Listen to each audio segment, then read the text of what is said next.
بے شمار فضائل و برکات ہیں۔ حضرت وہب بن منبہ رحمۃ اللہ تعالی علیہ سے روایت ہے، بنی اسرائیل میں ایک شخص تھا، اللہ کریم نے اسے 200 سال کی زندگی عطا فرمائی، مگر افسوس اتنی لمبی زندگی ملنے کے باوجود وہ زندگی اس نے نافرمانیوں میں گزار دی۔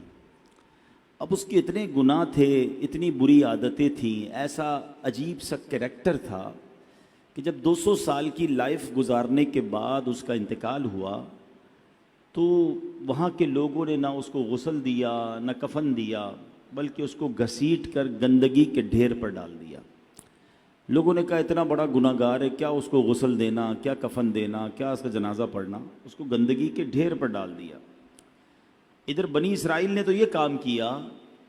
مگر حضرت موسیٰ علیہ نبینا علیہ الصلوۃ والسلام پر وحی نازل ہوئی، اے موسیٰ ہمارے ایک بندے کا انتقال ہو گیا ہے، اب جائیے جا کر اس کا جنازہ پڑھیے، اسے کفن دیجئے، اسے غسل دیجئے۔ اب ذرا غور کریں کہ اللہ کا نبی جا کر جس کا غسل کا انتظام کرے، جس کا جنازہ پڑھے، تو وہ تو بخشا گیا۔ تو حضرت موسیٰ علیہ نبینا علیہ الصلوۃ والسلام جب اس علاقے میں پہنچے اور تو وہاں لوگوں نے بڑی عجیب سی بات بتائی۔ لوگوں نے کہا کہ اے موسیٰ آپ آ گئے ہیں اس کا جنازہ پڑھنے کے لیے، یہ تو بہت ہی بڑا گناہ گار تھا، اس کے تو بڑے معاملات تھے۔ تو حضرت موسیٰ علیہ نبینا علیہ الصلوۃ والسلام نے اللہ کی بارگاہ میں عرض کی، مولا لوگ تو کہہ رہے ہیں اتنا گناہ گار اور تو نے مجھے بھیجا جنازہ پڑھانے، اتنا بڑا انعام اس پر کیسے ہو گیا؟ تو کیا ارشاد ہوا کہ اے موسیٰ علیہ السلام، بنی اسرائیل والے سچ کہتے ہیں، واقعی بڑا گناہ گار بندہ ہے یہ، مگر معاملہ یہ ہے کہ جب یہ انہو کان کلما نشر التوراۃ، جب بھی یہ بندہ تورات شریف کھولتا تھا، وَنَظَرَ إِلَىٰ اسْمِ مُحَمَّدٍ صلی اللہ علیہ وسلم، تورات شریف میں جب میرے نبی علیہ السلام محمد مصطفیٰ کا نام پاک دیکھتا تھا تو قبلہ وضعہ علی عینیہ وصلی علیہ، اے موسیٰ وہ میرے محبوب کے نام کو ادب سے چومتا تھا، آنکھوں پر لگاتا تھا اور درود پاک کے نذرانے بھیجا کرتا تھا۔ ہائے ہائے ہائے، اے موسیٰ ہمیں اس کی ادا بڑی پسند آئی، بس اسی نیک عمل کی وجہ سے میں نے اس کے سارے گناہ بخش دیے، اور وَزَوَّجْتُهُ 70 حورا، میں نے اس کا نکاح 70 حوروں کے ساتھ کر دیا ہے۔ اعمال نہ دیکھے یہ دیکھا، محبوب کے کوچے کا ہے گدا، اعمال نہ دیکھے یہ دیکھا، محبوب کے کوچے کا ہے گدا، مولا نے مجھے یوں بخش دیا،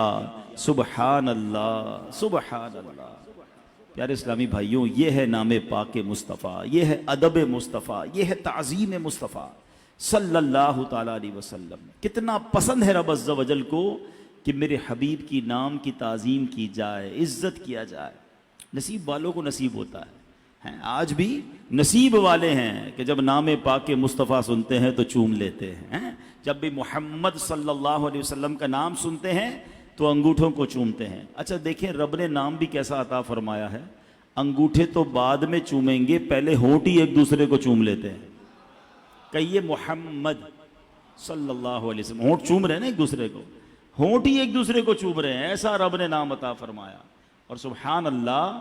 200 سال کے گناہ معاف ہو گئے، آنکھوں سے لگاتا تھا، چومتا تھا، درود پڑھتا تھا۔ تو درود پڑھنے کی عادت ڈالیں، نبی پاک کے نام کی تعظیم دل میں پیدا کریں، انشاءاللہ وارے نیارے ہو جائیں گے۔ اور ایک اور بات سیکھنے کو ملی کہ اللہ نے اپنے حبیب کی شان کیسی بلند کی ہے۔ ابھی دنیا میں میرے آقا تشریف نہیں لائے ہیں، حضرت موسیٰ کا دور تو بہت پرانا دور ہے نا، thousands years ago، ہزاروں سال پہلے جناب رسول اللہ صلی اللہ علیہ وسلم کی آمد سے پہلے ان کا چرچہ بلند ہو رہا ہے، ان کا نام چوما جا رہا ہے، ان پر درود پڑھا جا رہا ہے، ان کا ادب کیا جا رہا ہے۔ پچھلی ساری آسمانی کتابوں میں نبی پاک کا ذکر موجود، انبیاء آئے نبی پاک کی باتیں بتاتے تھے کہ ایک نبی ہیں جو آنے والے ہیں، آخری نبی کا ذکر ہوا کرتا تھا۔ اللہ اکبر، وہ شاعر لکھتے نا، ایک میں ہی نہیں ان پر قربان زمانہ ہے، ایک میں ہی نہیں ان پر قربان زمانہ ہے، جو رب دو عالم کا محبوب یگانہ ہے۔ آقا کا چرچا سبحان اللہ جب سے کائنات بنی ہے، جب سے، بلکہ رب عز و جل نے اس سے پہلے ہی نبی پاک علیہ الصلوۃ والسلام کے نور کو اپنے نور سے جب تخلیق کیا، سبحان اللہ کیا شان ہے میرے آقا علیہ الصلوۃ والسلام کی، تو پھر کیوں نہ ان سے محبت کی جائے، کیوں نہ ان پر درود پاک پڑھتے رہے۔ اور یہ مہینہ تو ویسے بھی درود پاک پڑھنے کا مہینہ ہے نا، ربیع الاول کا مہینہ، میلاد مصطفیٰ صلی اللہ تعالیٰ علیہ وسلم کا مہینہ ہے،